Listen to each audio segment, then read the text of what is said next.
पता लगाएंगे वो कहाँ गया, कैसे गया, किससे मिला।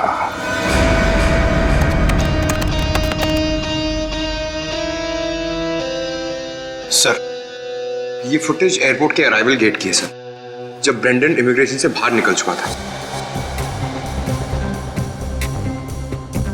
सर, ये रहा ब्रेंडन, ये कैप वाला आदमी ब्रेंडन से मिलने आया। कैप की वजह से उसका चेहरा ठीक से दिख नहीं रहा है। जरा जूम करो उसमें। ऐसा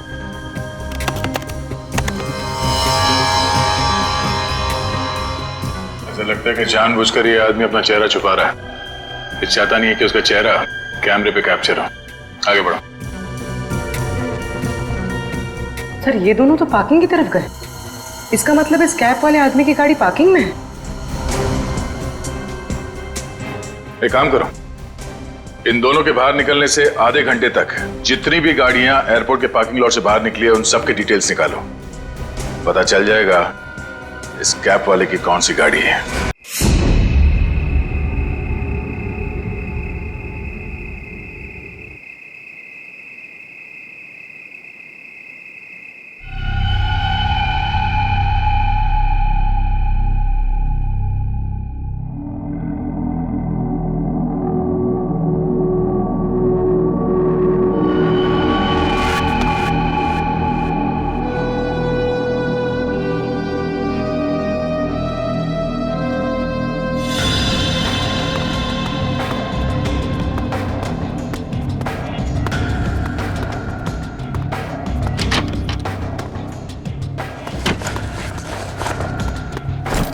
सब चेक हो गया?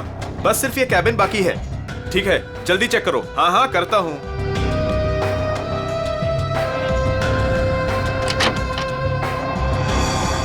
चल यार, भूख लगी है। हाँ, चलो चलते हैं।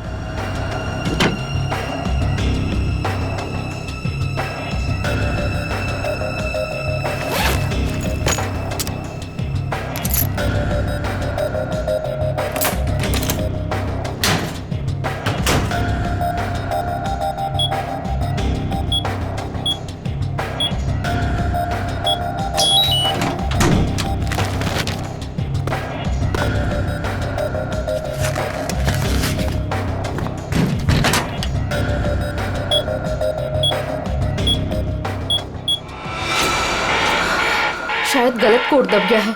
अब क्या करूं?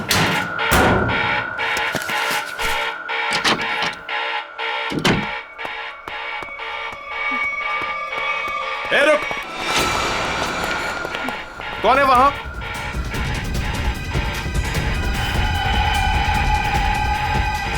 अरे मैडम, आप? वो उस तरफ भागा। जी।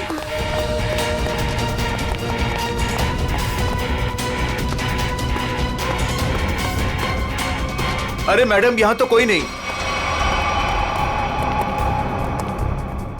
मैडम कहां गई? शायद चली गई होंगी। मगर इतनी रात को मैडम कर क्या रही थी यहां पर?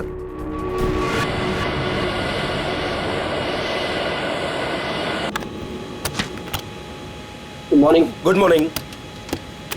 Good morning. Good morning captain. मुझे कुछ टेक्निकल फॉर्म्स भरने हैं, आपकी हेल्प चाहिए। हाँ, क्यों नहीं। हाँ विधि, तब तक तुम सारे कंट्रोल्स चेक कर लो, मैं अभी आया। Yes captain. Thank you.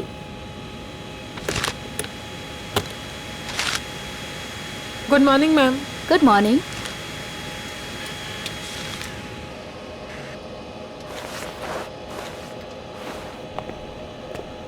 Good morning ma'am. Good morning.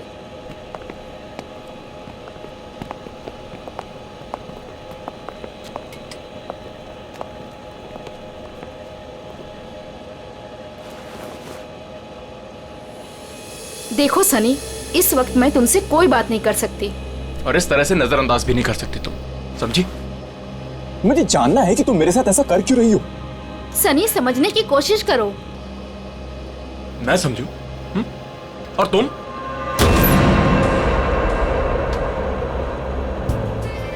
Good morning. Good morning sir.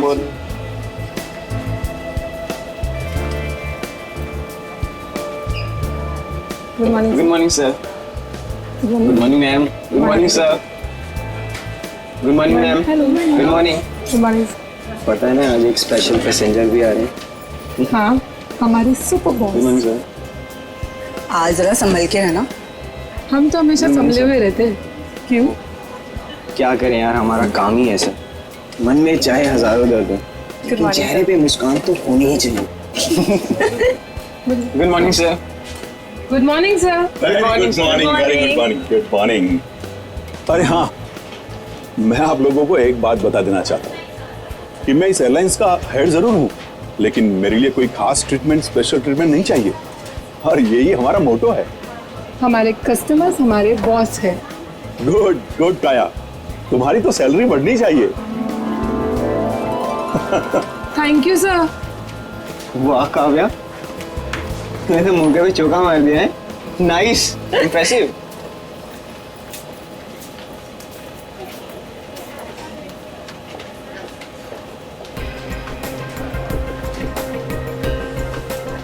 Hi ma'am, thank you.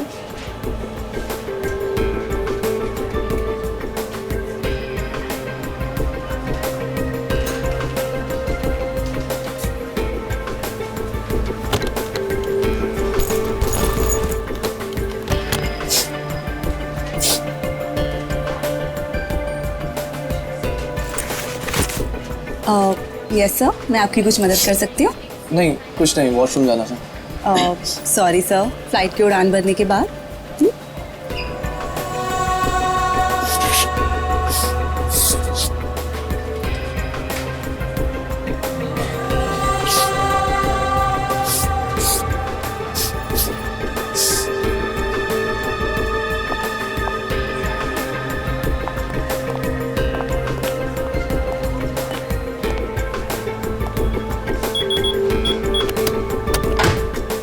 Sunny अब बहुत हो गया। हाँ, अरे क्या बहुत हो गया भाई, अभी तो सब शुरू हुआ है। मैं 2 मिनट बाद आऊँ क्या? नहीं सर, सनी तो बस यूं ही।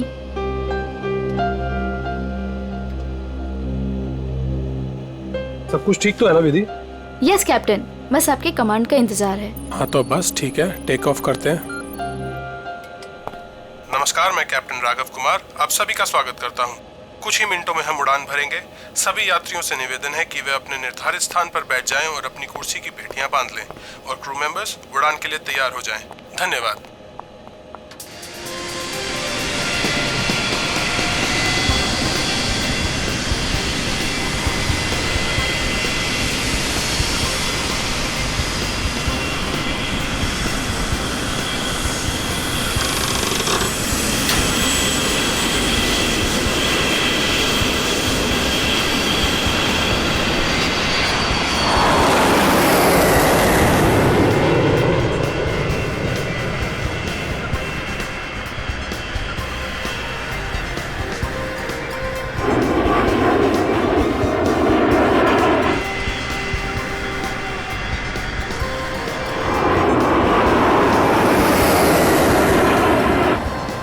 विधि, अब तुम रिलैक्स हो जाओ, हम प्रॉपर ऊंचाई पर पहुंच गए हैं। अब मैं ब्रेक लेने वाला हूं, तो मैं प्लेन तुम्हारे भरोसे छोड़कर जा रहा हूं। Okay? Okay sir.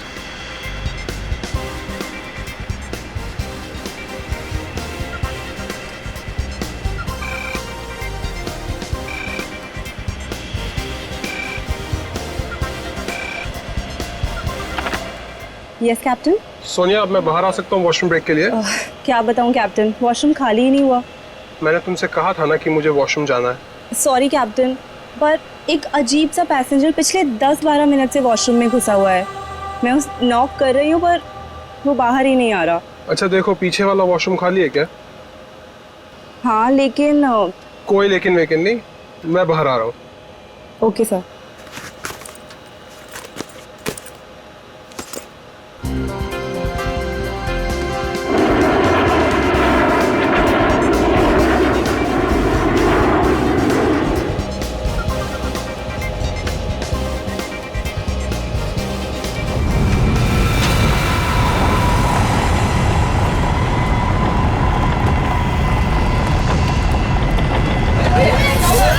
Please please, मैं अपनी बेल्ट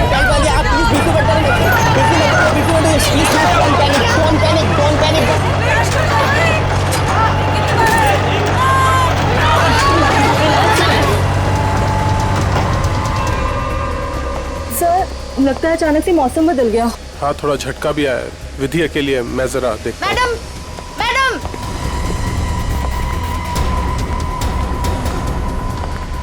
सर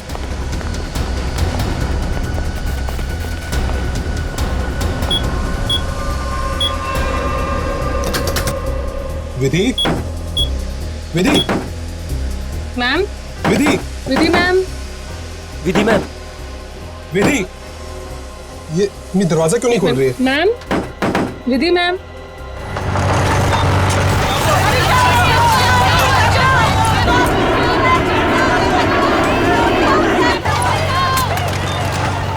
विधि मैम, विधि, विधि, तुम्हें मेरी आवाज सुनाई दे रही है? विधि ma'am, Vidhi,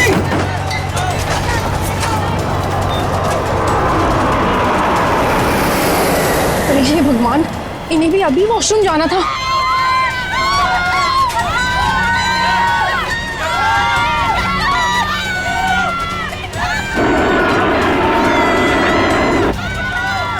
Vidhi, Vidhi,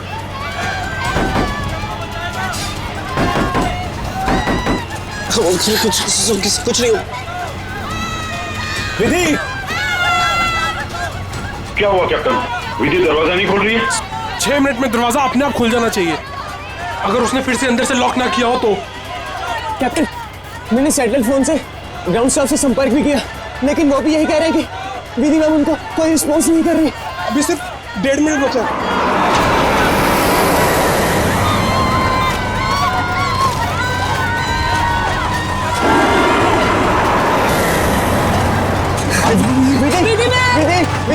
Vidhi ma'am please open it out. Vidhi ma'am please. सुनाई दे रही है कि नहीं?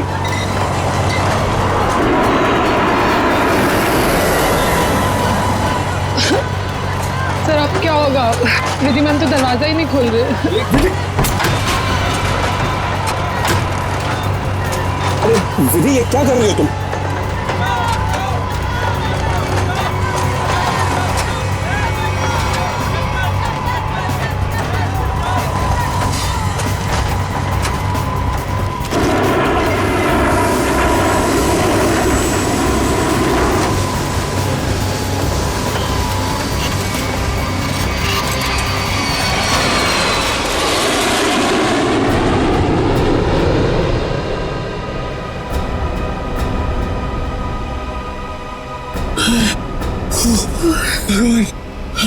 भगवान का लाख लाख शुक्र है कि हम सही सलामत। कैप्टन, आपने हम सबकी जान बचा दी। मुझे तो लग रहा था कि आज मेरा आखिरी दिन है, बट किसी की दुआ लग गई। Vidhi ma'am, Vidhi ma'am, Vidhi ma'am, Vidhi ma'am, oh my God, Vidhi ma'am, Vidhi ma'am की तो मौत हो चुकी है। Oh my God! Vidhi ma'am, Vidhi ma'am, क्या हुआ?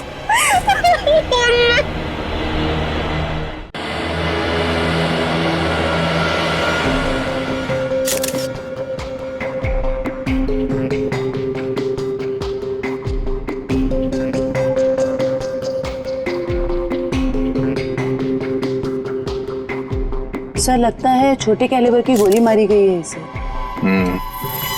या फिर तेज धार वाली कोई नुकीली चीज छुपाई गई है इसके गर्दन में। जरा चेक करो, कोई एक्सीडेंट है क्या?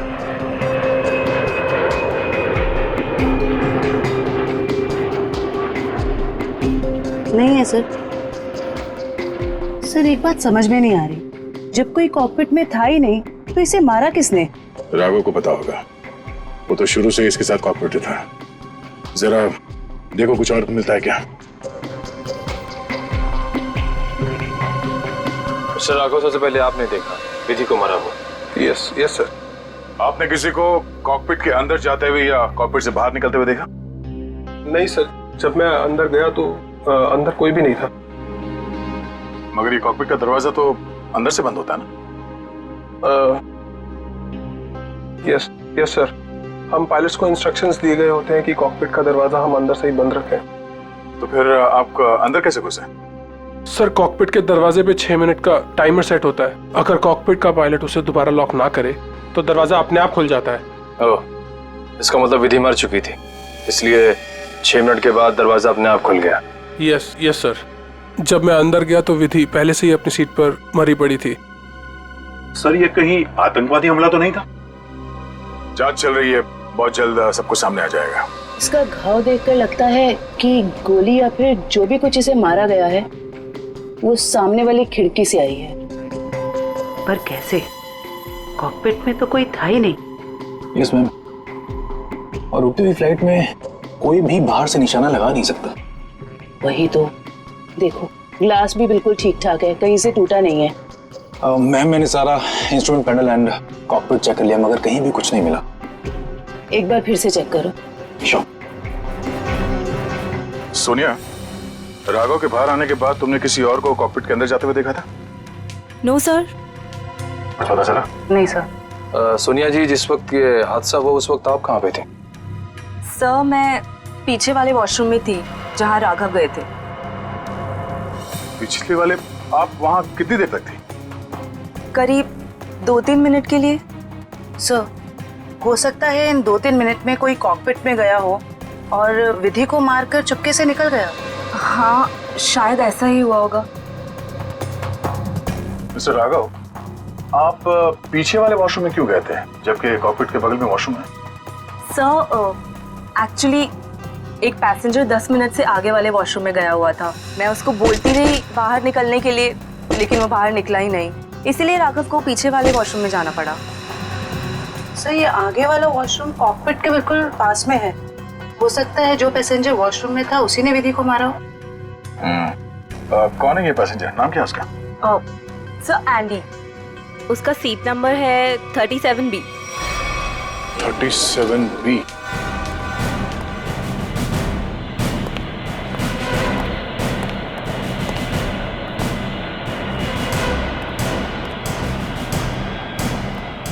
Excuse me, 37। Andy. Yes sir. इधर आओ। क्या हुआ सर? जरा आओ, कुछ बात करनी है।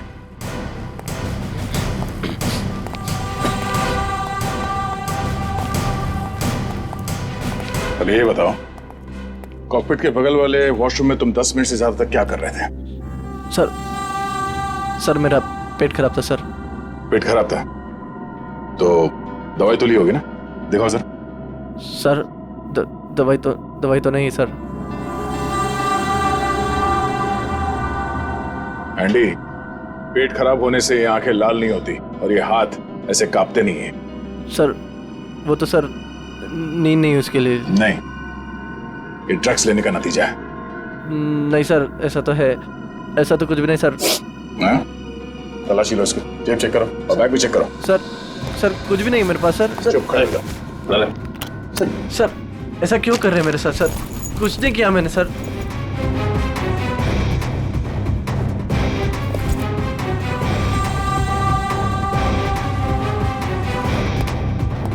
ये देखिए सर, ड्रग्स लिए घूम रहा है बैग में। सर पता नहीं सर किसने रख दिया सर, मेरा नहीं है। सच बता, पायलट राघव के कॉकपिट से बाहर आने के बाद तू अंदर गया था ना उस दूसरी पायलट विधि का खून करने के लिए? नहीं सर, ड्रग्स जरूर लेता हूँ सर, पर मैंने किसी का खून नहीं करा सर। सर मैं क्यों मारूंगा पायलट को सर? कितनी देर के बाद तू बाहर आया था वॉशरूम से? सर 10 मिनट था सर। फ्लाइट अटेंडेंट दरवाजा नॉक कर रही थी तो मैं बाहर नहीं निकला, और जैसे ही खटखटाना बंद हो गया बस उसके थोड़ी देर बाद सर बाहर आ गया था सर। जब तू वॉशरूम से बाहर आया उस वक्त किसी को देखा था कॉकपिट के अंदर जाते हुए या बाहर निकलते हुए? नहीं सर, दरवाजा बंद था जैसे मैंने बताया सर, बाकी कुछ नहीं देखा। ठीक है, जाओ सीट पे बैठो। Thank you sir. सर इस एयरलाइंस के सीईओ होने के नाते ये हमारी इज्जत का सवाल है। इस हादसे से हमारे बिजनेस पर भी खासा असर पड़ सकता है। सर मुझे बड़ी चिंता है इस बात की। मिस्टर विजय, आप घबराइए मत, हम लोग अपना काम कर रहे हैं, बहुत जल्द सब कुछ साफ हो जाएगा। आप अपनी सीट पे बैठिए। मुझे सीआईडी पर पूरा भरोसा है सर। वो मुजरिम को जल्दी पकड़ लेगी। शुक्रिया, प्लीज। Okay sir. सर अगर ये हिलता डुलता एंडी कॉकपिट के अंदर नहीं गया, ना इसने कॉकपिट के अंदर किसी को आते जाते देखा, तो फिर हो कौन सकता है जिसने विधि को मारा? इस सब का जवाब शायद कॉकपिट से ही मिलेगा। हाँ मयूर, कुछ पता चला? नहीं सर, और सर ऐसा कोई भी हथियार नहीं मिला जिससे इसका खून हो सके। ये क्या?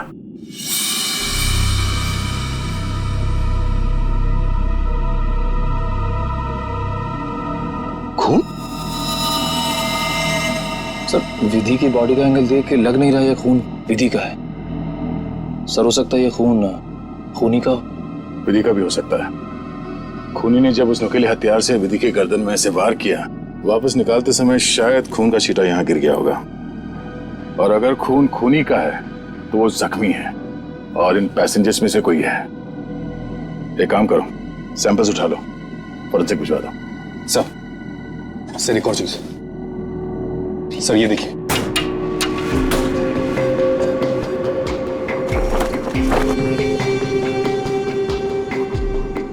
सर हो सकता है पायलट्स के आने से पहले ही इसमें कोई छिप गया हो और विधि का खून करके पैसेंजर्स में शामिल हो गया। इसका मतलब एक पैसेंजर अभी ज्यादा होना चाहिए। Yes sir. एक काम करते हैं, पैसेंजर लिस्ट चेक करते हैं, देखते हैं कि उड़ान भरते वक्त कितनी सीट्स खाली थी और वो सीट्स अभी भी खाली है या नहीं। मयूर, इस लाश को फोरेंसिक लैब भिजवा दो।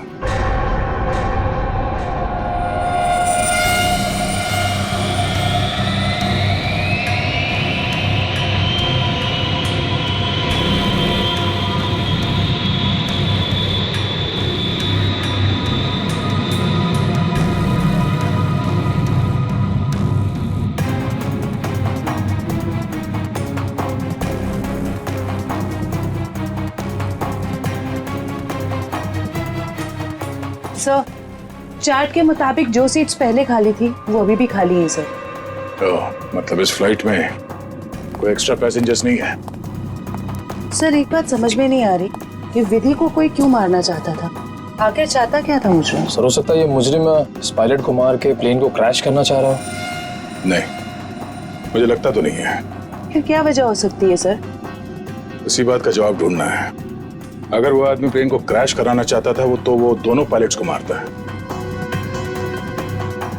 पर सर शायद इसकी जरूरत ही ना पड़ी हो मुजरिम को, क्योंकि सर कॉकपिट में पहले से एक पायलट बंद था जो प्लेन को संभाल रहा था। सर मुजरिम के लिए उसी को मारना काफी होता। राघव तो उस वक्त बाहर था सर।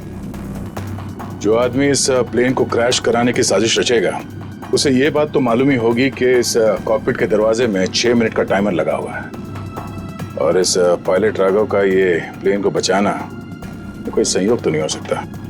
सर मतलब मुजरिम जानता था कि प्लेन को बचा लिया जाएगा, या मुजरिम प्लेन उड़ाना जानता हो?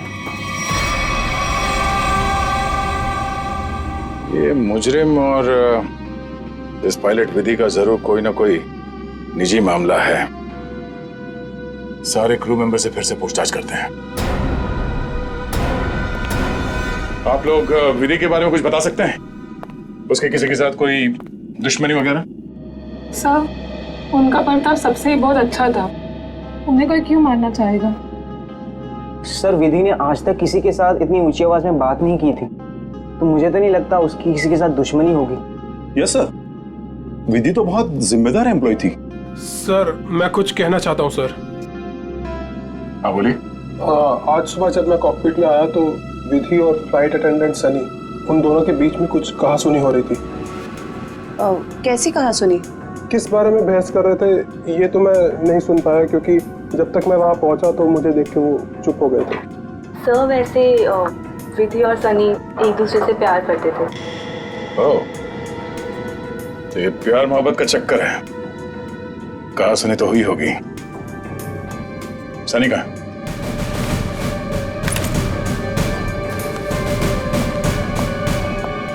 सनी,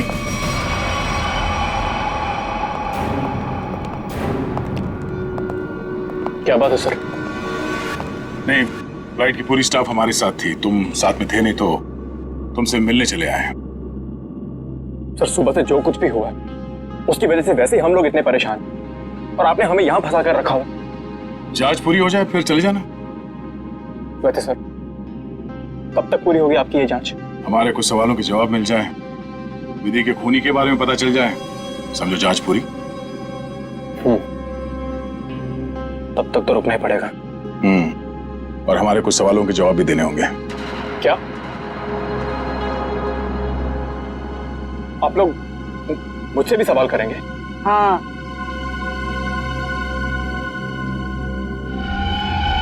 पूछिए, क्या पूछना चाहते हैं आप? ये बताओ कि आज सुबह विधि के साथ तुम्हारी किस बात को लेकर बहस हुई थी? मेरी उनके साथ कोई बहस नहीं हुई सर। वो मेरी सीनियर थी और मैं उनकी रिस्पेक्ट करता था। और तुम दोनों एक दूसरे को प्यार भी करते थे? नहीं सर, ये सब अफवाह है और मैं नहीं जानता कि ये सब कौन फैला रहा है। और ये क्या रख क्या रहते ऊपर? हाँ?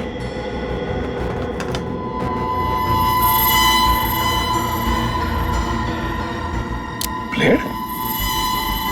इस पे खून लगा है? मैंने कुछ नहीं किया सर। मेरा नहीं सर। तुमने मारा ना विधि को? नहीं सर। हाँ? मैंने कुछ नहीं किया सर। कौन? क्यों मारा विधि को? हाँ? मैंने नहीं मारा सर विधि को। मैं सचमुच उससे प्यार करता था सर। वाह, मार खाया तो सच बोलने लगे। अब ये बता, ये चाकू पे ये खून किसका है? विधि का? हाँ? नहीं सर, चाकू मेरा जरूर है, इस पर खून विधि का नहीं है सर। फिर किसका है?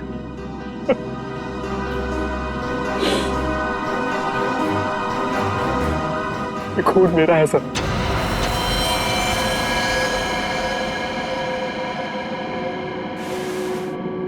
ये देखिए सर। पहले विधि का खून किया तो अपने आप को बचाने के लिए विधि का नाम लिख लिया। मैं बताता हूं सर कि चाकू पर ये खून कैसे और क्यों आया। विधि, तुम बदल चुकी हो। तुम मुझे नजरअंदाज कर रही हो। ऐसा कुछ भी नहीं है, तुम बेवजह राई का पहाड़ बना रहे हो।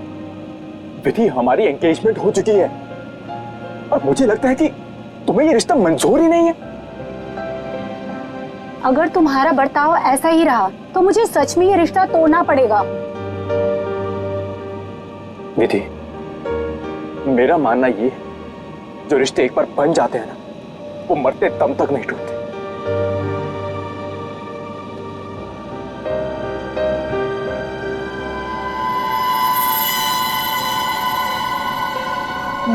ये तो मुझे मारोगे?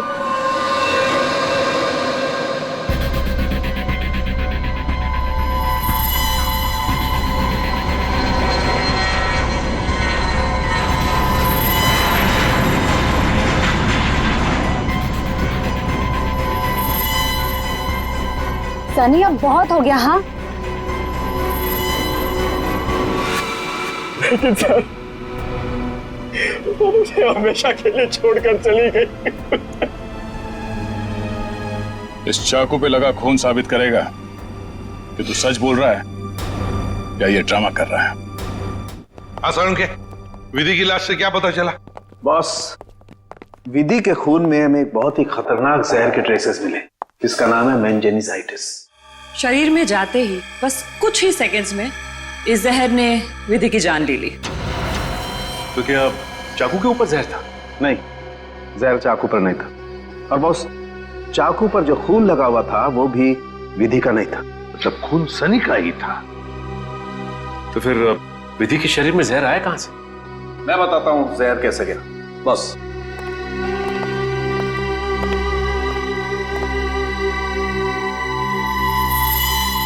ये देखो बॉस, ये है वो चीज जिसके जरिए इसकी बॉडी में जहर गया है।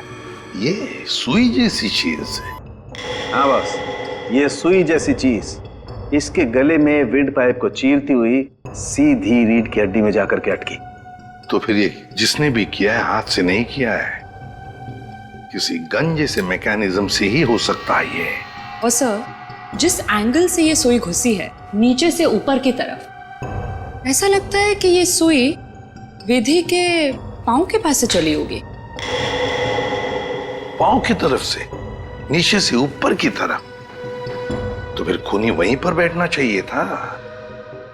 और अगर खूनी उस कॉकपिट के अंदर था तो फिर वो बाहर भागा कैसे? कॉकपिट तो अंदर से बंद था। एक बात और सर, खूनी ने राघव के कॉकपिट से निकलने का इंतजार किया, उसके बाद विधि का खून किया। मौके की तलाश में सचिन, मौके की तलाश में। जैसे ही राघव कॉकपिट से बाहर निकला, खूनी ने अपना काम कर लिया। ये राघव मुझे गड़बड़ लगता है, गड़बड़ लगता है मुझे ये राघव। सर। अपूर्वी, क्या पता चला पैसेंजर और क्रू के बारे में? सर ये देखिए, राघव का रिकॉर्ड। फ्लाइट टेक ऑफ के आधे घंटे पहले उसे किसी मिस्टीरियस नंबर से मैसेज आया था और फिर उसी नंबर से 20 कॉल्स भी आए थे। 20 कॉल्स। और सर राघव ने उसी नंबर पे मैसेजेस और एमएमएस भी भेजा है। हाँ, रिप्लाई भेजा है उसने, रिप्लाई। पूर्वी, इस नंबर के बारे में कुछ चेक किया? किसका नंबर है ये? सर ये नया नंबर है और इसकी सारी इंफॉर्मेशन जाली है। नया नंबर और सारी इंफॉर्मेशन जाली है। सचिन, मैं कह रहा हूं ना, ये राघव गड़बड़ है। इस राघव को मिलना पड़ेगा और फिर उस कॉकपिट में जाकर फिर से देखना पड़ेगा। कुछ तो बात है जो हमसे छूटी है वहां पर।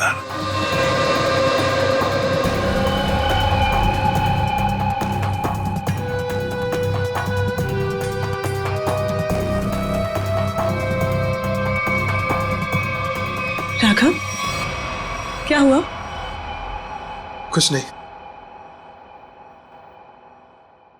राघव, अब तो उन्होंने हमें और हमारे ऋषि को छोड़ दिया है ना,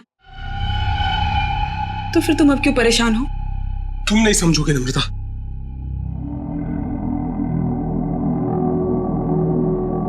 अच्छा बता, कौन थे वो लोग? हाँ, और उन्होंने मुझे और हमारे ऋषि को क्यों किडनैप किया था? बता। और फिर उन्होंने हमें छोड़ दिया। इस बारे में मैं ज्यादा नहीं जानता हूं नम्रता, और जो कुछ भी हुआ है उसके बाद मैं अपने आप को कभी माफ नहीं कर पाऊंगा। क्यों राघव, क्या किया है तुमने? मैंने नम्रता, मैंने धोखा दिया है विधि को।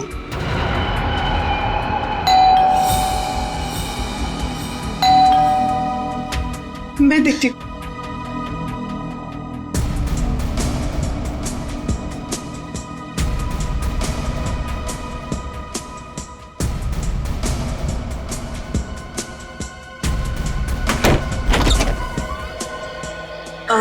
जी आप लोग? सीआईडी, मिस्टर राघव से मिलना है। जी क्या काम है? कुछ पूछताछ करनी। राघव जी है ना घर पे? हाँ है। आइए आइए, मैं मिलवाती हूँ।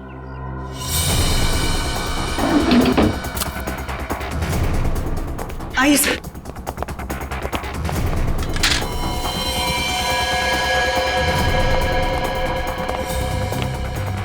Raghav, Raghav, Raghav, open the door. Raghav, sir दरवाजा नहीं खोल रहा। राघव, एक मिनट, जरा इधर आइए। राघव, राघव, हम लोग सीआईडी से हैं, डरने की जरूरत नहीं है, दरवाजा खोलो। राघव, हम लोग सीआईडी से हैं, डरने की जरूरत नहीं है, दरवाजा खोलो। ये तो खुदकुशी कर रहा है। राघव, राघव, बात सुनो मेरी। राघव, राघव, क्या कर रहे हो? राघव, क्यों बचाया आपने मुझे? राघव, बात सुनो मेरी। मर जाने दीजिए मुझे, क्यों बचाया? राघव, मर जाने दीजिए मुझे। राघव, शांत हो जाओ। बताओ, कौन इन सब के पीछे हैं? मुझे नहीं पता। मुझे एक अनजान नंबर से कॉल आया था और मैं अनजान कॉल नहीं उठाता हूँ और इसीलिए मैंने वो कॉल भी नहीं उठाया। फिर तुम्हें एक एमएमएस आया? हाँ। क्या था उस एमएमएस में? उसने मुझे ये एमएमएस भेजा। मेरी बीवी और बच्चा उनके कब्जे में थे। कोई तुम्हें ब्लैकमेल कर रहा था, मगर क्यों? उस अनजान आदमी ने मुझे धमकी भी दी थी कि अगर मैं अपने बीवी और बच्चों से प्यार करता हूं तो सही समय पर कॉकपिट से 10 मिनट के लिए बाहर आ जाऊं। तो तुमने सीआईडी को क्यों नहीं बताया? मैं प्लेन में था और प्लेन कुछ ही देर में टेक ऑफ करने वाला था। अपनी बीवी बच्चे और बच्चे को बचाने के लिए मुझे ये सब करना पड़ा। सर, एक पायलट को मारने के लिए कोई इतना कुछ क्यों करेगा? हो कौन सकता है? जिस नंबर से इसे एमएमएस आए हैं, पता करो बंद होने से पहले इसकी आखिरी लोकेशन कहाँ थी।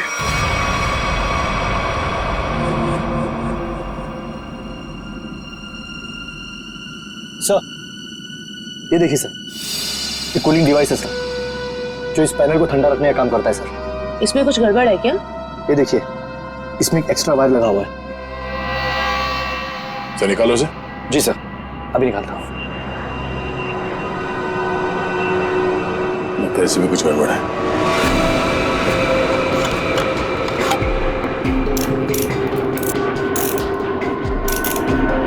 सही रहा।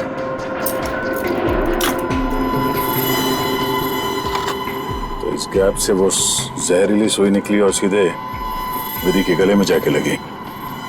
बेचारे ने सीट पर ही दम तोड़ दिया। अच्छा, इसमें कोई टाइमर डिवाइस लगा है क्या, वो नीडल को शूट करने के लिए? जी नहीं सर, इसमें एक लो इंटेंसिटी इंफ्रारेड सेंसर है सर, जो रिमोट में होता है सर। इसका मतलब इस रिग को ट्रिगर करने के लिए किसी रिमोट का इस्तेमाल किया गया है? जी मैम, और उसकी रेंज 100 मीटर के अंदर ही है, और वो रिमोट इस प्लेन के अंदर ही ऑपरेट हुआ होगा, बाहर नहीं।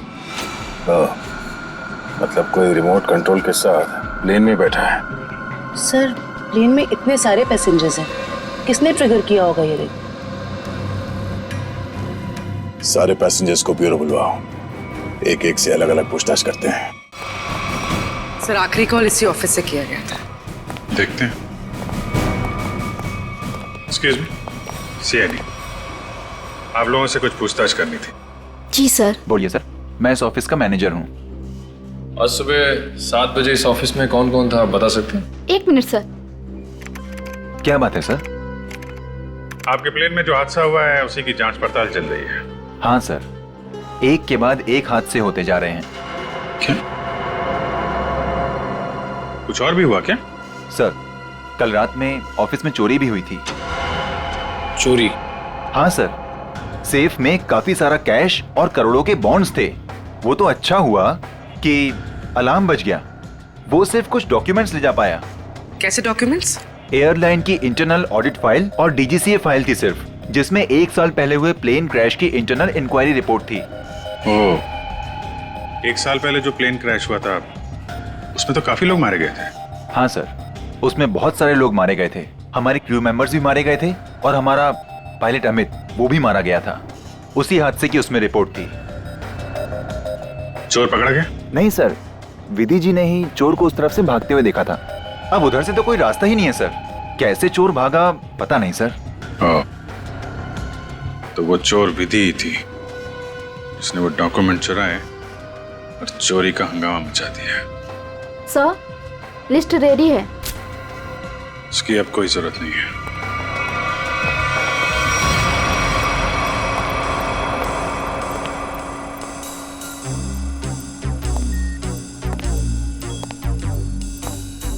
अच्छा मैम, ये बताइए कि आपके आसपास जो भी पैसेंजर्स बैठे हुए थे उनमें से किसी पे शक है आपको?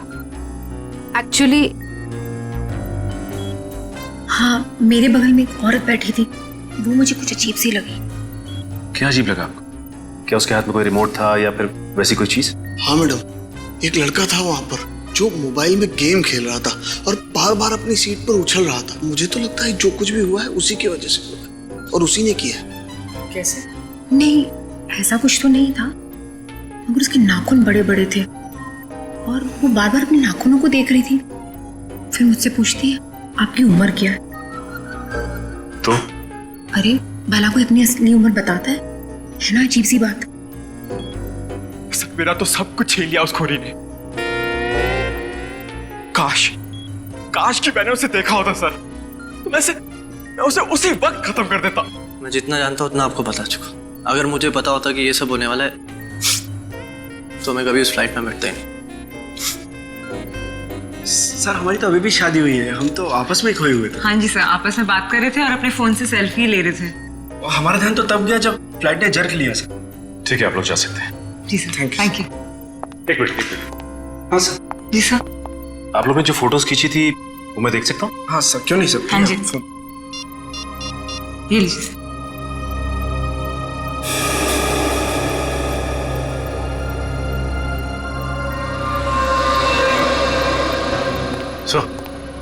हाँ सचिन, ये देखिए सर। दो पैसेंजर्स के बीच में एक हाथ है, उस हाथ में कुछ है। सचिन जरा जूम करो। सर ये तो रिमोट ट्रिगर है। हाँ सर लेकिन पैसेंजर तो दिख नहीं रहा। पूर्वी ये दो पैसेंजर्स के सीट नंबर्स तो हैं, पता चलेगा ना पीछे कौन बैठा है। सर ये ऋषभ और प्रिया 30A 30B पे बैठे थे। सचिन ये देखो इस फोटो को। फोटो ऐसे इस एंगल से खींचा गया है तो इन दोनों के बीच में दिखती है सीट नंबर 31A। जिसका भी हाथ है वो 31A वाला पैसेंजर का है। 31A पे कौन है देखो। मिस्टर अनुपम। उठाओ इस अनुपम को। एक्सक्यूज मी, हमें अनुपम से मिलना है। कौन? हमारा प्यून? पियोन है वो? कहाँ है वो? जी अभी मैंने उसे एक फाइल दी है 2nd फ्लोर पे कैबिन में देने के लिए। Okay, thank you. हाँ हाँ हाँ हाँ। अरे डार्लिंग मैं आ जाऊंगा। अरे डार्लिंग से बाद में मिलना, पहले हमसे मिल लो अनुपम जी। कहाँ भाग रहे इतना जल्दी? हाँ?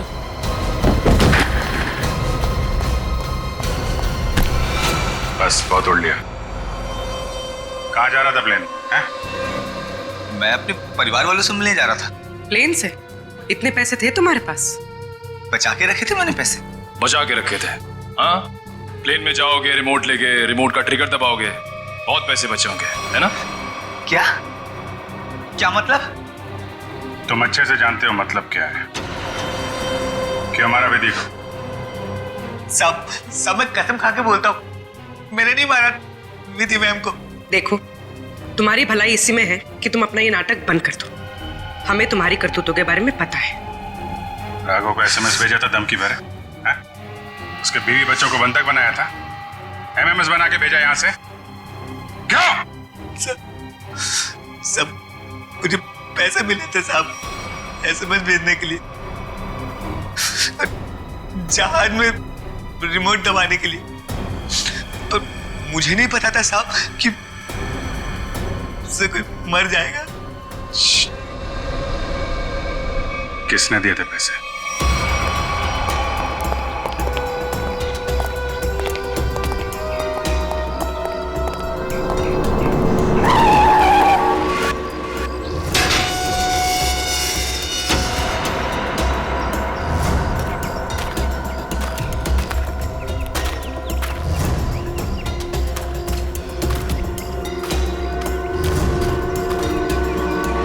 खेल खत्म हो गया तुम्हारा विजय। कैसा खेल? मैं कुछ समझा नहीं। अपनी पायलट विधि का खून करवाया तुमने। मैंने? मैं भला ऐसा क्यों करवाऊंगा? मैं तो खुद उस फ्लाइट में जा रहा था और मैं भी तो मर सकता था। यही तो तुम्हारी चाल थी, ताकि किसी को तुम पे शक ना हो। और इस काम में तुम्हारा साथ दिया तुम्हारे एम्प्लॉय अनुपम ने।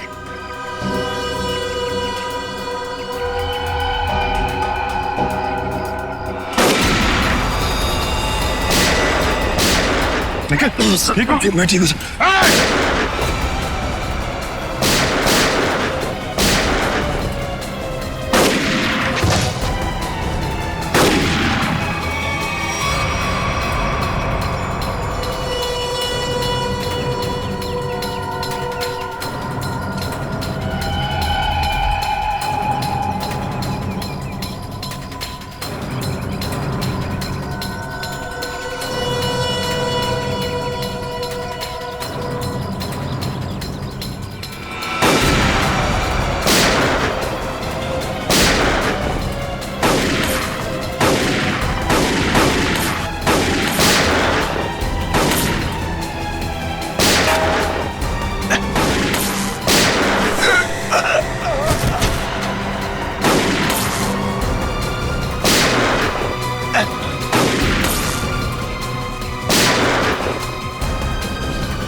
कहाँ भाग रहे हैं?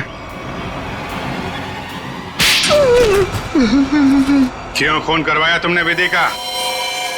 सर 1 साल पहले हमारी एयरलाइंस का एक एयरक्राफ्ट क्रैश हो गया था और हमने साबित कर दिया था कि वो क्रैश पायलट अमित की लापरवाही की वजह से हुआ था। लेकिन अमित विधि का दोस्त था और विधि इस बात की सच्चाई को मीडिया के सामने लाना चाहती थी सर। कैसी सच्चाई का खुलासा करने वाली थी वो? हाँ? सर वो प्लेन क्रैश हमारे एयरक्राफ्ट में खराबी की वजह से क्रैश हुआ था और हमारी तकनीकी टीम ने चेतावनी भी दे दी थी हमें कि इसमें सुधार किए बिना इसे न उड़ाया जाए। और इससे पहले कि विधि दुनिया के सामने ये सच्चाई लाती, तुमने खून करा दिया उसका। सर जब हमें पता चला कि विधि ने वो डॉक्यूमेंट्स चुरा लिए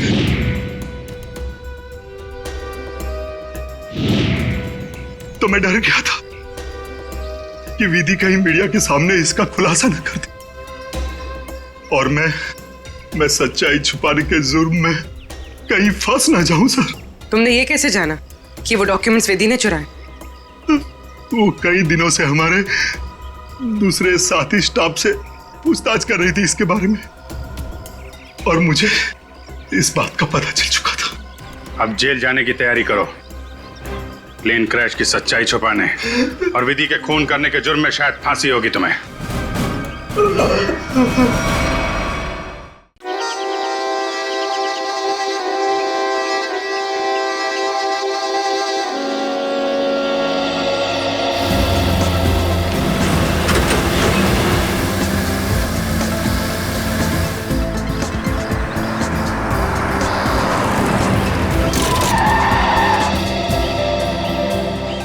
अवनी एक काम करो, गाड़ी को रिवर्स गियर में लगाओ। हाँ लेकिन मुझे डर लग रहा है, पता नहीं गाड़ी कहीं इधर उधर चली गई तो। कुछ नहीं होगा, जैसा मैं बोलता हूँ वैसा करती जाओ। ओके एक काम करो, गाड़ी को रिवर्स गियर में लगाओ और धीरे धीरे क्लच दबाओ और धीरे धीरे एक्सीलेटर छोड़ो, बस। अवनी बेटा हम सिखा देते हैं तुम्हें गाड़ी चलाना, रमेश को तो वैसे भी ठीक से नहीं आता है। अरे काका आप साइकिल चलाना तो ठीक से जानते नहीं है, गाड़ी क्या चलाएंगे? हाँ काका आप ही सिखा दीजिए तो अच्छा है, ये तो सारा दिन फोन पे लगे रहते, मेरी तरफ ध्यान भी नहीं देते। अच्छा एक काम करो, गाड़ी को रिवर्स गियर में लो। हाँ हेलो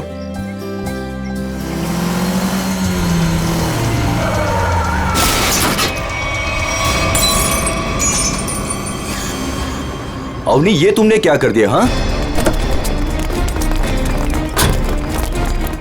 बदबू कहां से आ रही है?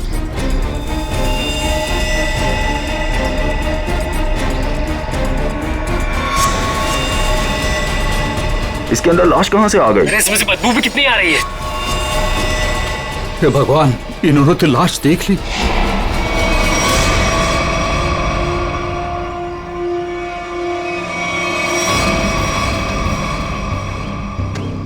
इस मूर्ति का बेस तो एकदम अच्छे से बनाया गया है, कोई लापरवाही की गई ऐसा लगता तो नहीं है।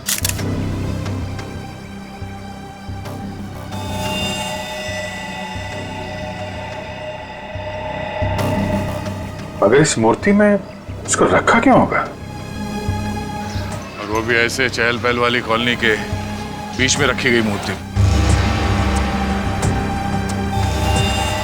वो भी ऐसे कॉलोनी के बीचों बीच जहां पे इतनी चहल पहल है।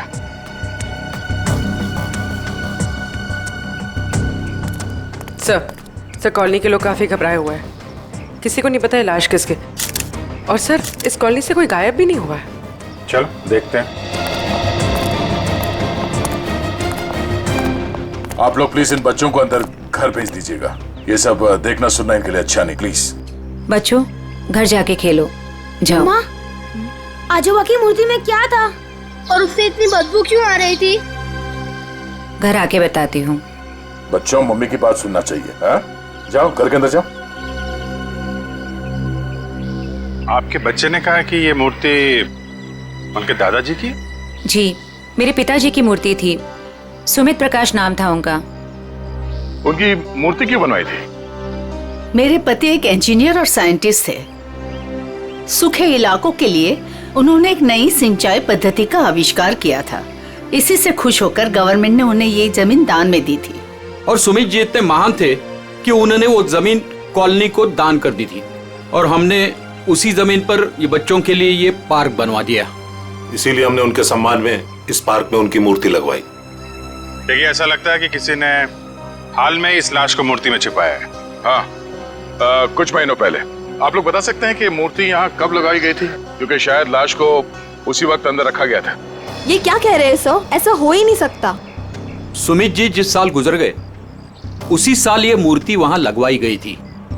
कम से कम 39 साल हो गए। 39 साल पहले? तो ये हो सकता है कि जब हाल फिलहाल में मूर्ति बदली गई हो या फिर इसकी मरम्मत की गई हो तब ये लाश इसमें डाल दी गई हो। जी नहीं, जब से ये मूर्ति लगवाई गई है तब से ना इसकी मरम्मत हुई है और ना इसे बदला गया। ऐसे कैसे हो सकता है? कुछ महीनों पहले मरे हुए आदमी की लाश इतनी पुरानी मूर्ति के अंदर कैसे हो सकता है? शायद ऐसा हुआ हो कि रात के अंधेरे में ये काम हुआ हो और आप लोगों को पता नहीं चला। पूर्वी, जरा वॉचमैन से पता करना। सर, इस कॉलोनी में करीब 200 फैमिलीज रहती है। अगर किसी ने रात को पुतला बदला होता, किसी ने तो देखा होता, लेकिन यहाँ तो किसी ने कुछ देखा ही नहीं। सर, यहाँ पर 2 वॉचमैन हैं, एक दिन में ड्यूटी करता है और एक रात में, और दोनों का ही कहना है कि किसी ने भी मरम्मत का काम होते हुए नहीं देखा। कमाल है, अगर कोई काम हुआ नहीं है तो फिर ये लाश मूर्ति के अंदर आई कैसे है?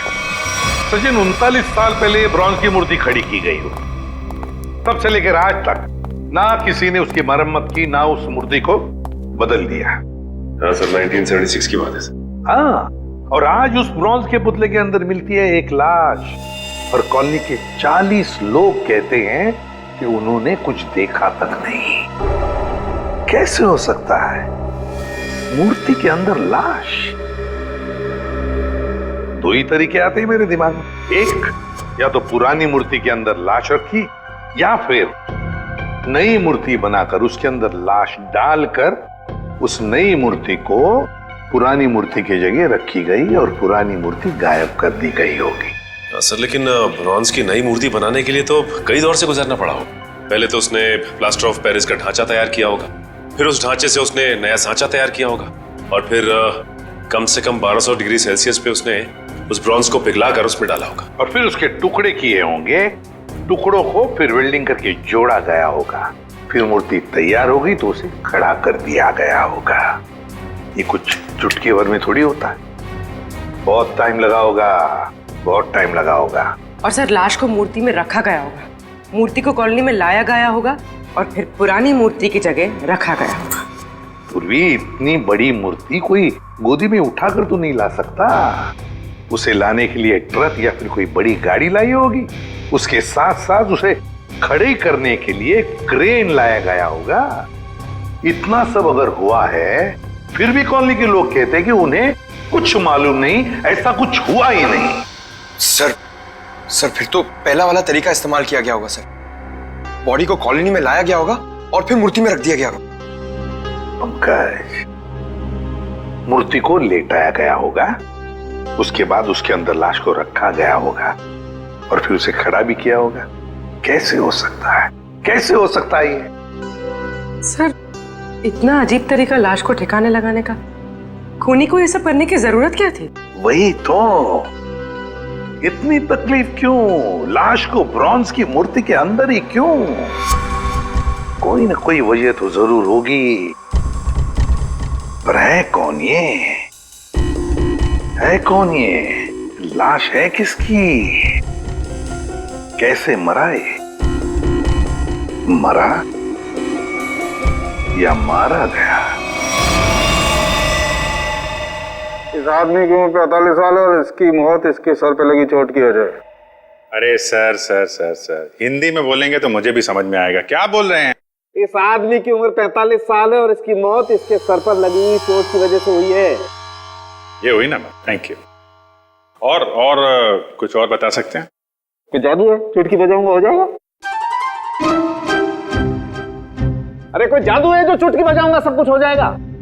मन तो करता है चुटकी बजा दूं और ये आदमी गायब हो जाए। क्या बोले तुम? मतलब मैं कह रहा था साड़ुंके साहब, आप चुटकी बजा दे तो केस सॉल्व हो जाएगा। कितना किया है, ये तो कुछ भी नहीं है। हाँ, लेकिन अभी मेरा चुटकी बजाने का मूड नहीं। ठीक है, तो मैं उधर बजा लेता हूँ चुटकी। किधर चले जाते हो? हाँ देखिए आप, तारिका जी।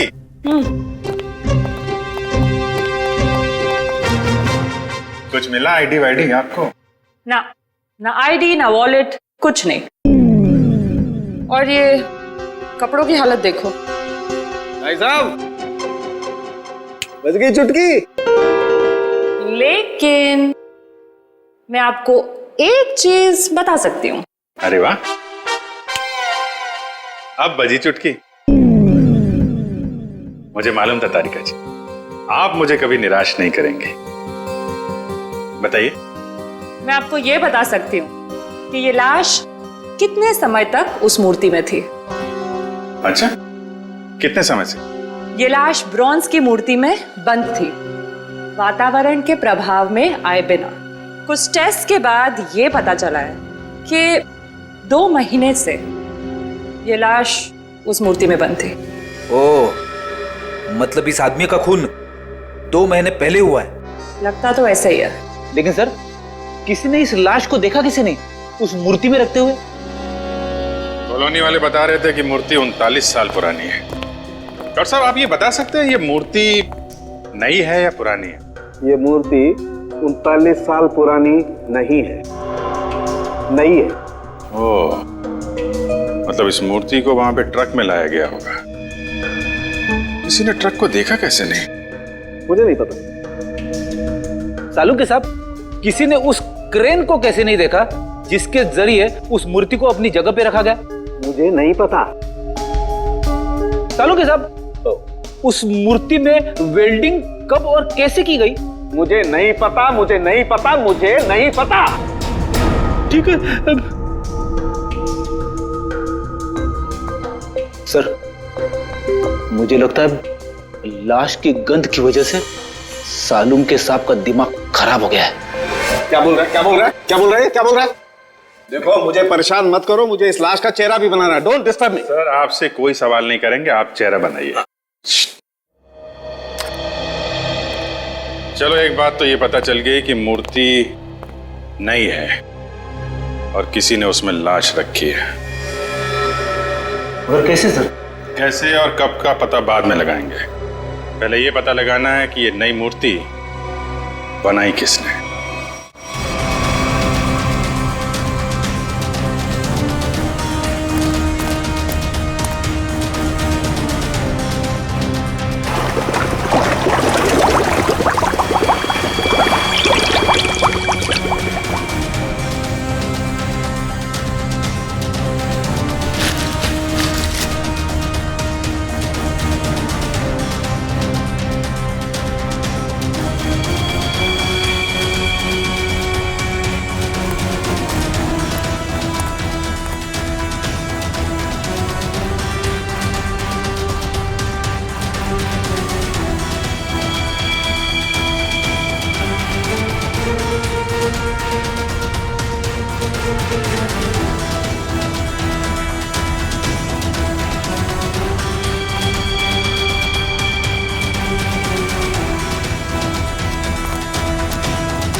दुकान में तो कोई नहीं दिख रहा। वाह, एक खूबसूरत लड़की मेरे दुकान पे। सीआईडी से हूँ मैं। तो क्या हुआ? लगता है तुम्हारा दिमाग ठिकाने पे नहीं है मिस्टर कुमार। क्या? कुमार? मैं किसी कुमार सुमार को नहीं जानता और न मैं कुमार सुमार हूँ। तुम निशित कुमार नहीं हो जिसकी ये दुकान है? ओह, इस दुकान के पहले वाले मालिक निशित कुमार, उनकी बात कर रहे हैं ना? पहले वाला मालिक? हाँ, निशित कुमार का 2 महीने पहले खून हो गया।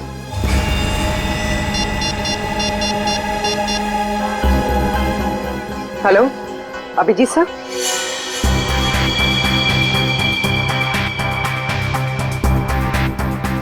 तारिका, बन गया ना चेहरा?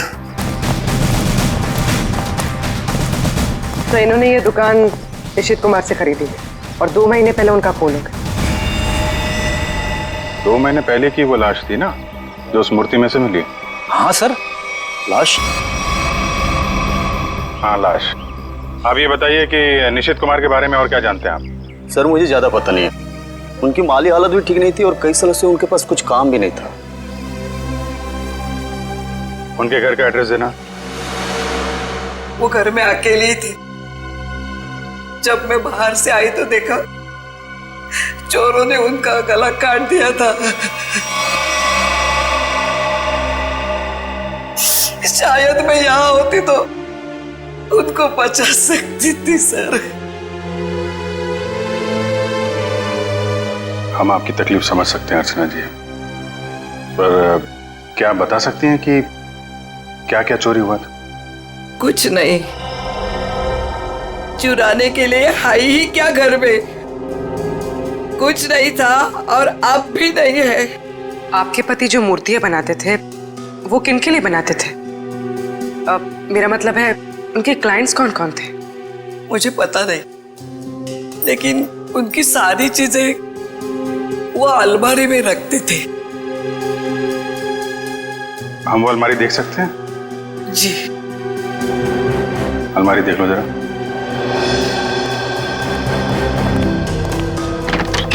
अर्चना जी, ऐसा भी हो सकता है कि ये चोरी का मामला ना हो। मैं समझी नहीं सर कुछ। निशित जी का कोई दुश्मन भी था जो उनकी जान लेना चाहता हो? सर मामूली सा शिल्पकार, उनका दुश्मन कौन हो सकता है?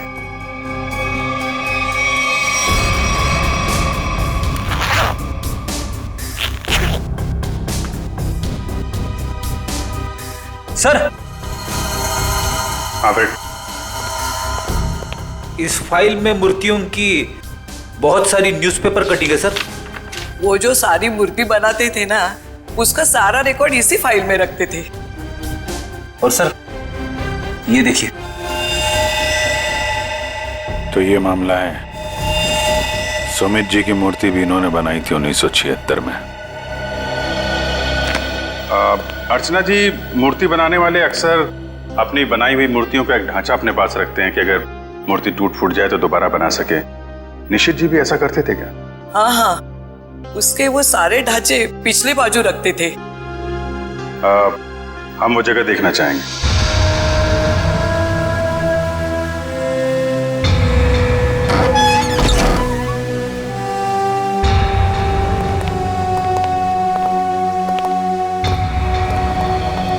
सर आप सब देख रहे हैं ना, ये उनकी पूरी जिंदगी की कारीगरी है। उन्होंने जितनी भी मूर्तियां बनाई थी उन सबका एक एक ढांचा यहाँ है।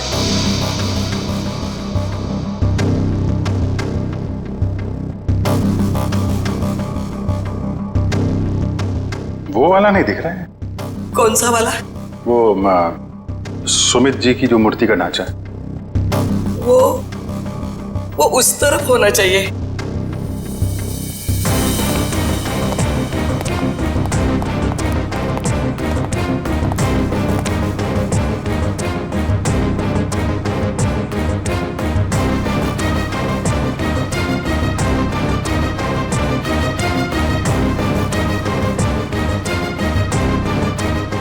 आप क्या देख रहे हैं? ये मिट्टी देख रहे हो? यहाँ पे कोई ढांचा था जो अब नहीं है। अर्चना जी, हाँ? वो सुमित कुमार जी की मूर्ति का ढांचा यहीं पे था? हाँ यही था। ले गए। सर आपका मतलब उन चोरों से थे नहीं? सुमित कुमार जी की मूर्ति का ढांचा चोर चुरा के ले गए। निशित जी का खून इस ढांचे की वजह से हुआ है। लेकिन सर, सुमित जी की मूर्ति का ढांचा चुरा के चोर क्या करेंगे? उस ढांचे की मदद से सुमित जी की नई मूर्ति बनाई गई और उस लाश को उसमें डाल दिया गया। लेकिन सर हमें कैसे पता चलेगा वो लाश किसकी है? साड़ू के साहब लगे हैं ना लाश का चेहरा बनाने में। एक बार चेहरा बन जाए सारी कहानी सामने आ जाएगी। हाँ डॉक्टर साहब, बन गया चेहरा?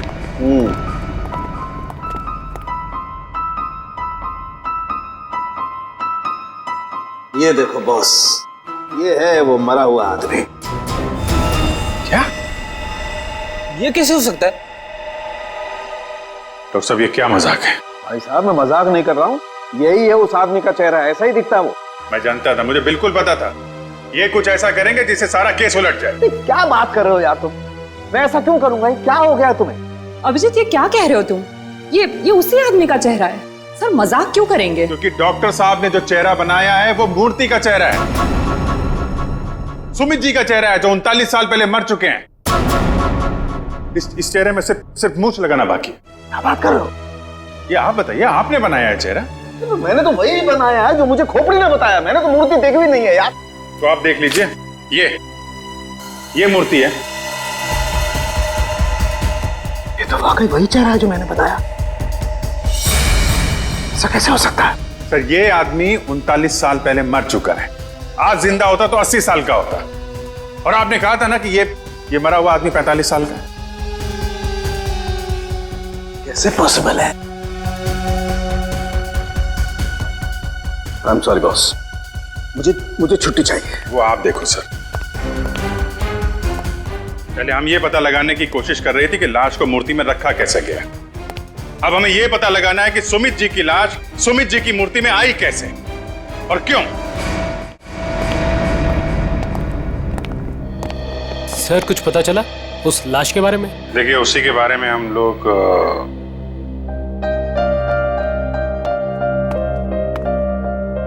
बच्चों, हमें आपकी नानी और मम्मी से कुछ जरूरी बात करनी है, और बातें ऐसी हैं जो आप लोगों को नहीं सुननी चाहिए, तो आप लोग प्लीज अंदर जाइए। क्यों? हम क्यों नहीं सुन सकते? ये बड़ों की बातें हैं, बच्चों का कोई काम नहीं। हमें पता है, हमारे आजोबा की मूर्ति में से लाश मिली है ना। आप उसी के बारे में बात करने आए हो ना? हाँ, और कुछ जरूरी बातें हैं। आप लोग अच्छे बच्चे हो ना? हो ना? प्लीज अंदर जाओ।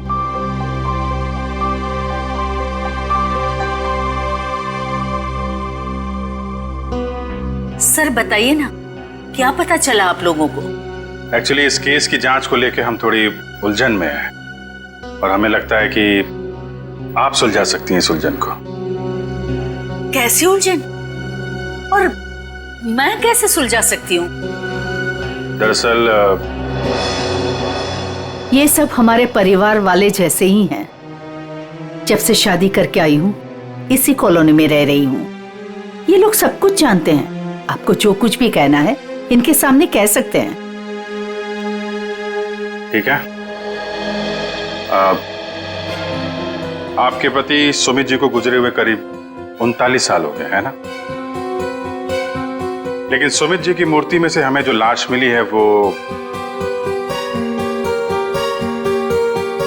सुमित जी की है।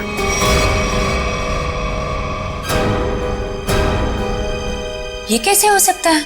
ऐसा ही हुआ है, ये देखिए।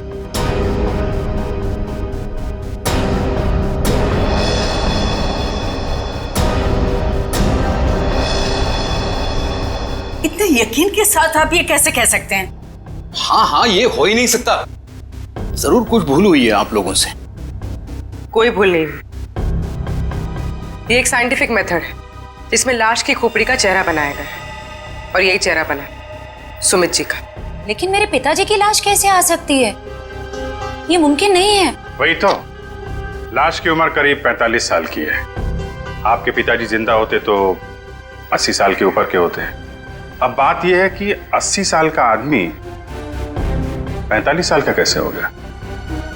ये मैं कैसे जान सकती हूँ? अब आपको नहीं पता तो हमें कैसे पता होगा? चेहरा तो बिल्कुल आपके पति का ही है। सर, उनकी मौत के बाद उनका अंतिम संस्कार मैंने ही किया था। अगर किसी ने लाश बदल दी हो या कहीं किसी तरह वो जिंदा भी होते तो भी 80 साल का इंसान 45 साल का हो ही नहीं सकता। वही तो, यही बात हमें परेशान कर रही है। अच्छा, आपके परिवार में कोई ऐसा आदमी था जो बिल्कुल सुमित जी से मिलता जुलता हो? नहीं, जब से मैं उन्हें जानती हूँ या जब से मेरी शादी हुई है मैंने तो ऐसा किसी को नहीं देखा जो उनकी तरह दिख रहा हो। चूंकि उस मरे हुए आदमी का चेहरा हूबहू आपके पति से मिलता जुलता है और उन दोनों में कोई संबंध है या नहीं, ये जानने के लिए मालती जी हमें आपकी थोड़ी मदद चाहिए। कैसी मदद? अगर आपको बुरा ना लगे तो हमें आपका डीएनए उस मरे हुए आदमी से मिला के देखना होगा। यही एक तरीका है सच्चाई को जानने का।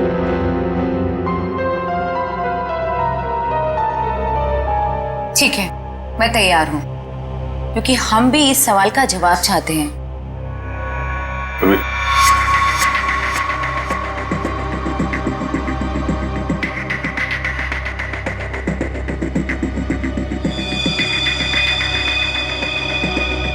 Thank you. हम फिर मिलेंगे, पर तब जब आपके साथ मिलेंगे। आता रेखा जी, डीएनए रिपोर्ट आ गई? पार्शियल मैच है। क्या पार्शियल मैच है? देखा, इसका मतलब सालू के गलत नहीं था बॉस। ये आदमी सुमित के परिवार का ही। बाप का डीएनए बेटी में भी है और इस मरे हुए आदमी में भी। निश्चित रूप से ये आदमी सुमित के परिवार का ही कोई है। अगर ये सुमित का रिश्तेदार है तो किसी ने इसे पहचाना कैसे नहीं? कोई तो होगा जिसे पहचानता। ये बड़ी चौंकाने वाली बात है। आपने जो इसका चेहरा बनाया था उसकी फोटो हमने अखबार में भी भेजी, लेकिन ऐसा कोई भी आदमी सामने नहीं आया जो इसे पहचानता हो। अगर ये इसी शहर में था तो किसी ने तो इसे देखा होगा। कोई तो होगा इसके पहचान वाला। तारिका जी, आप तो जीनियस हैं। ऐसे क्या कह दिया मैंने? केस सॉल्व कर दिया। हो सकता है ये आदमी इस देश का हो ही ना। हो सकता है कि मरने से कुछ समय पहले इस देश में आया हो। ओह, इसीलिए किसी ने इसे पहचाना नहीं। हाँ, पिछले 2-3 महीने की इमिग्रेशन रिपोर्ट्स चेक करनी होंगी हमें। पंकज, आज के अखबार में मैंने अपना राशिफल देखा। जानते हो क्या लिखा था उसमें? क्या था सर? बहुत जल्द नौकरी में बदलाव होगा। इसका मतलब जानते हो? हाँ सर, ये तो बहुत दुख की बात है। आपका डिमोशन होने वाला है। आपकी पोस्ट तो मेरे से भी नीचे होने वाली है। क्या बोलता है? अरे इसका मतलब है मेरा बहुत जल्द प्रमोशन होने वाला है। हाँ, पिछले 1 हफ्ते से मुझे ऐसा ही लग रहा है। लेकिन मुझे ऐसा नहीं लग रहा है। क्यों? सर अभिजीत सर ने बिल्कुल सही पता लगाया सर। इमिग्रेशन रिकॉर्ड से उस मरे हुए आदमी का चेहरा मैच कर रहा है सर। गुड, मिला है सर।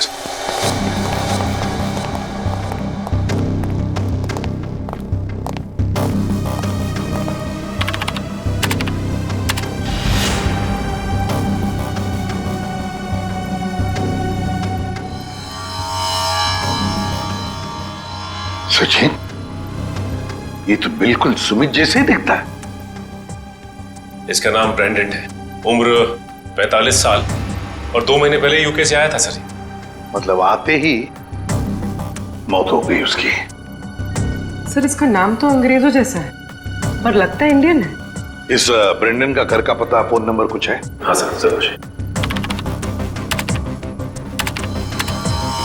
पूर्वी, इस नंबर पे फोन करो। घर का ही फोन नंबर होगा ही। उसके माता पिता से बात करो, मगर सावधानी से। शायद उन बेचारों को पता भी नहीं होगा ब्रेंडन के साथ क्या हुआ है। और देखो बातचीत में कुछ पता चलता है क्या इस ब्रेंडन के बारे में। सर। हाँ सर, मैं सीआईडी छोड़ रहा हूं। अब और बर्दाश्त नहीं होता। मैं पागल हो जाऊंगा। क्यों? ऐसा क्या हो गया? इस केस में बहुत कंफ्यूजन है और सबसे बड़ी बात तो यह है कि वो आदमी अंग्रेज निकला। मेरा दिमाग फट जाएगा सर। मैं भी छुट्टी पे जा रहा हूं सालू के साहब के साथ। अभी जाओ, अभी जाओ, इसी वक्त बोरिया भी सरा बांधो, निकल जाओ सीआईडी से। जाओ और कुछ समय बिताओ अपनी बीवी के साथ, शायद कुछ अकल आ जाएगी। जाओ। सर, आपका राशिफल तो सही निकला। नौकरी में बदलाव मतलब आपका रेजिग्नेशन, इस्तीफा है। सर।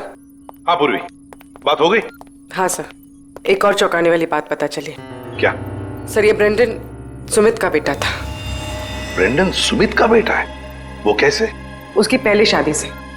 सुमित ने बियाट्रिस नाम की एक अंग्रेज औरत से 1970 में शादी की थी। बेटे को जन्म देते हुए वो औरत मर गई। बीवी की मौत के बाद उसका दिल टूट गया और वो अपने इस बेटे को लेकर इंडिया वापस आना चाहता था, लेकिन उसकी बीवी के घर वालों ने बच्चे को आने नहीं दिया। इसलिए बच्चे को नाना नानी के पास छोड़कर वो इंडिया आ गया। और इंडिया में आने के बाद उसने अर्चना से शादी की और अपनी पिछली जिंदगी मिटा दी, किसी को कुछ भी नहीं बताया। और इसीलिए सुमित के इस बेटे ब्रेंडन के बारे में यहाँ पे किसी को भी कुछ पता नहीं था। Yes sir. हाँ, लेकिन ये ब्रेंडन इंडिया आया क्यों आया ये? सर, अपने नाना नानी की मौत के बाद उसे अपने पिता के बारे में पता चला, तो अपने पिता के परिवार वालों के बारे में जानने के लिए वो इंडिया आया था। कोई आदमी अपने परिवार के बारे में जानने के लिए इंडिया आता है और यहाँ पर उसका खून हो जाता है। नहीं नहीं नहीं नहीं, ये कोई और ही चक्कर है। सर, अब इस ब्रेंडन के खूनी तक हम कैसे पहुंचेंगे? शुरू से शुरू करके। सॉरी सर, आपका मतलब क्या था? एयरपोर्ट से पंकज, एयरपोर्ट से।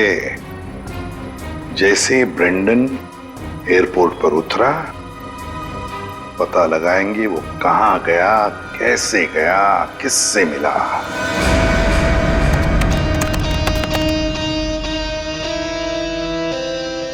सर, ये फुटेज एयरपोर्ट के अराइवल गेट की है सर, जब ब्रेंडन इमिग्रेशन से बाहर निकल चुका था।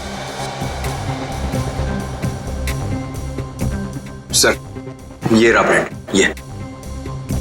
ये कैप वाला आदमी ब्रेंडन से मिलने आया? कैप की वजह से उसका चेहरा ठीक से दिख नहीं रहा। जरा जूम करो उसमें।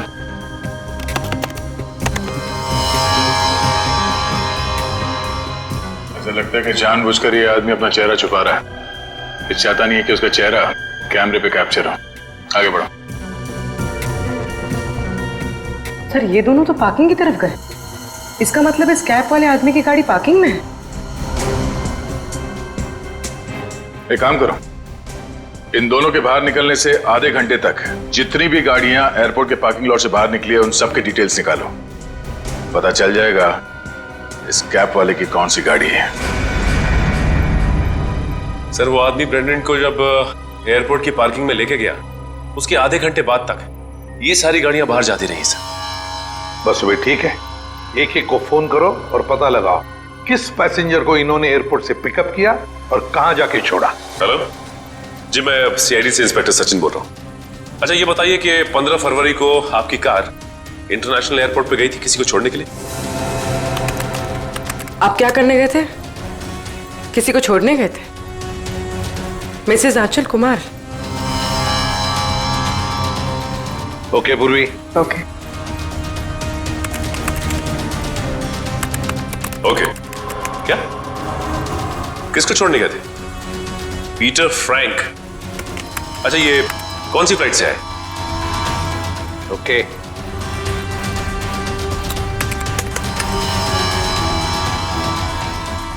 मिस्टर डिसिल्वा,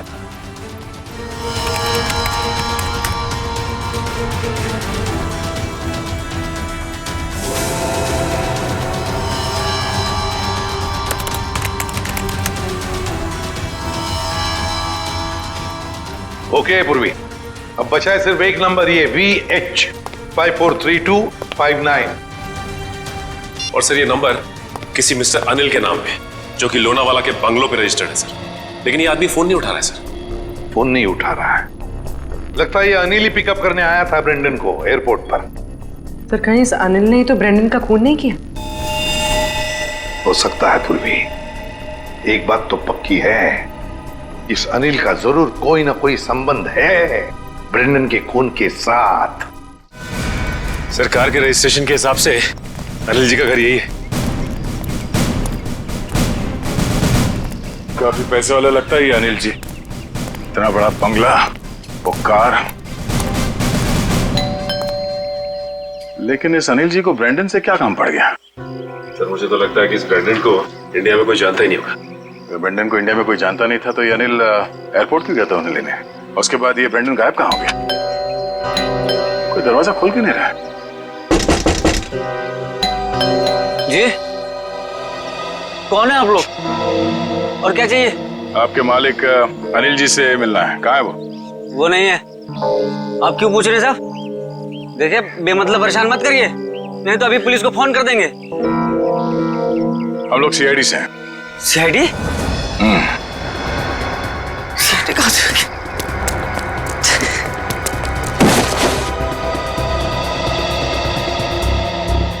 अब ये हमारे किसी काम का नहीं है। लगता है अनिल जी उसी तरफ है जिस तरफ ये भाग रहा है। चलो देखते हैं। हट, हट।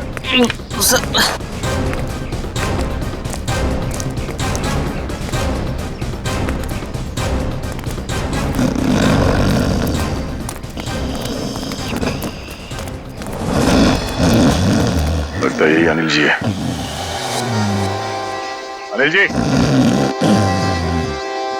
मालिक और नौकर एक साथ शराब पी रहे थे यहाँ पे। अनिल जी, अनिल जी, जी। हम ये जानने आए कि कुछ महीने पहले आप ब्रेंडन को एयरपोर्ट से लेकर कहाँ गए थे? एयरपोर्ट? ब्रेंडन?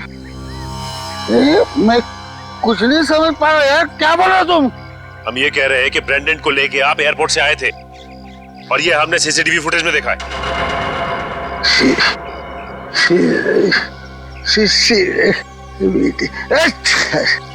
अनिल जी, आपकी कार कौन सी है?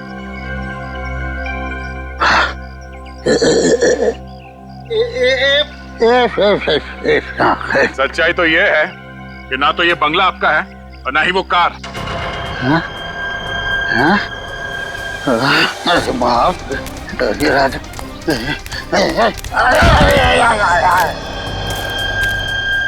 अब सच बताओ।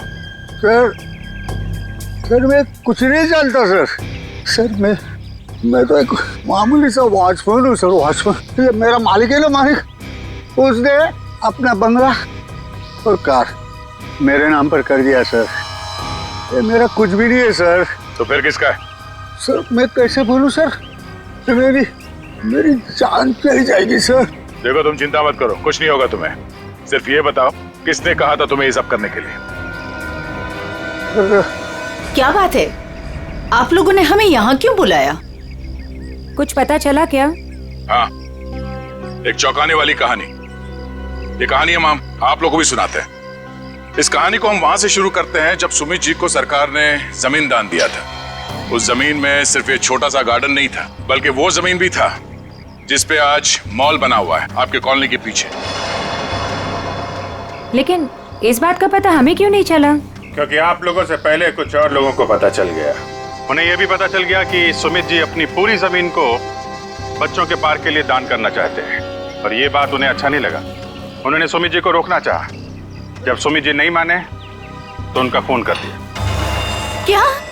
जी हाँ, सुमित जी का एक्सीडेंट कोई एक्सीडेंट नहीं था। इसकी प्लानिंग की थी उन लोगों ने, और उन लोगों ने जमीन का एक छोटा सा हिस्सा आपके कॉलोनी को दिया और बाकी बिल्डर्स को बेच दिए। वो मॉल जहाँ पे खड़ा है वो जमीन। बिल्डर से मिले पैसे से ऐश कर रहे हैं वो लोग। उनके पास देश विदेश में बहुत सारे घर हैं, बंगलो हैं, ढेर सारी गाड़ियां हैं, और ये बात किसी को नहीं पता, उनके दोस्तों और परिवार वालों को भी नहीं। और सुमित जी का बेटा ब्रेंडन जब अपने परिवार वालों से मिलने इंडिया आया तो उसे भी मार दिया गया। क्यों, ये हमें मालूम नहीं। और फिर बेटे की लाश को पिता के मूर्ति में छुपा दिया। अब ये कैसे किया है ये हम जानना चाहते हैं। लेकिन वो कौन लोग हैं? यही हैं वो लोग। सच तो ये इसी कॉलोनी में रह रहे हैं, धोखे और खून से कमाए हुए पैसों पर ऐश कर रहे हैं, लेकिन हम उन्हें जानते हैं।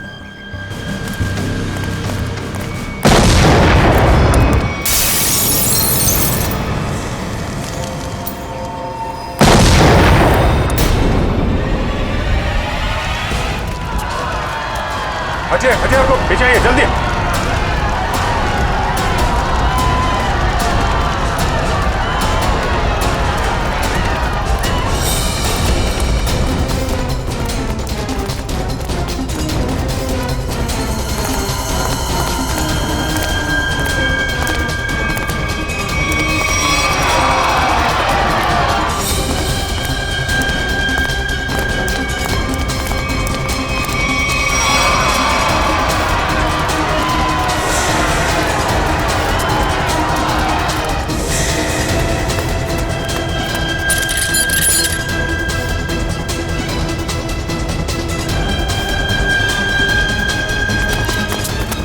अरे आनंद आनंद संभालना यार। अरे अरे क्या हो रहा है ये?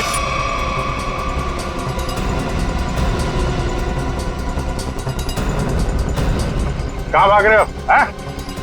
अरे सर उतारिए हम लोगों को। सर मर जाएंगे हम। सर नीचे उतारिए प्लीज। सर हमने तो तुम दोनों का नाम भी नहीं लिया था। हाँ मगर तुम लोगों के लोनावले वाले बंगले पे गए थे हम लोग। नीचे उतारिए ना। अरे तुम लोग तो वैसे ही गिरे हुए आदमी हो। सुमित जी और ब्रेंडन का खून किया तुम लोगों ने। नहीं सर।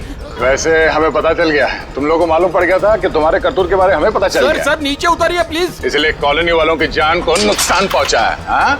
और अब उसका भगदड़ का सहारा लेके भाग रहे तुम लोग। सर उतारिए हमें। सर नीचे उतारिए प्लीज। नीचे सर उतारिए मर जाएंगे सर। सर नीचे उतारिए ना। से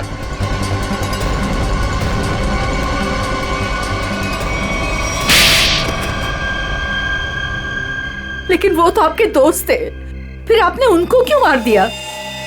क्योंकि इनके लिए पैसा दोस्ती से ज्यादा मायने रखता है। लेकिन ब्रेंडन को क्यों मारा? सर एक्चुअली हम उसे मारना नहीं चाहते थे।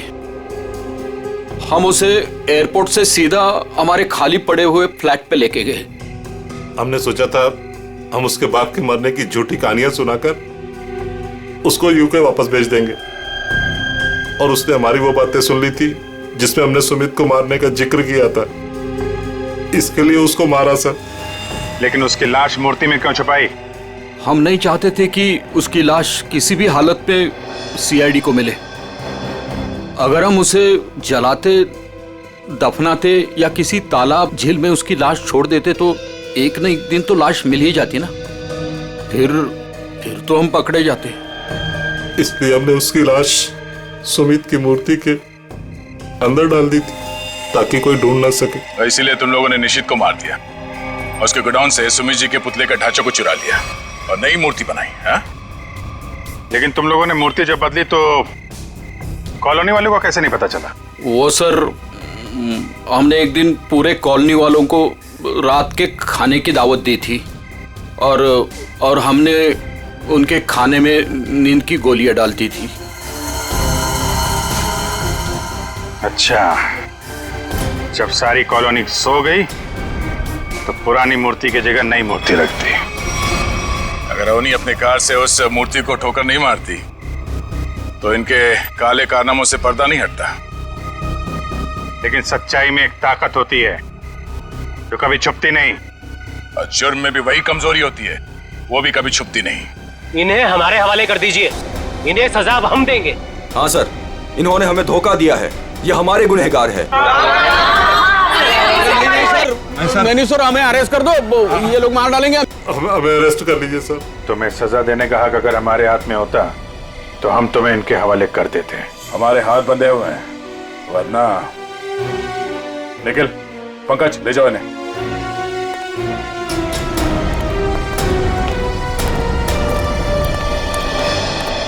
बेटा, आप लोगों का बहुत बहुत शुक्रिया कि आप लोगों ने ये गुत्थी सुलझाई और छिपे हुए गुनहगारों को पकड़ लिया।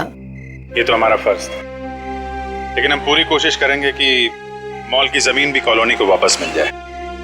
आपके पति का जो सपना था वो पूरा होके ही रहेगा। खुश रहो बेटा, खुश रहो।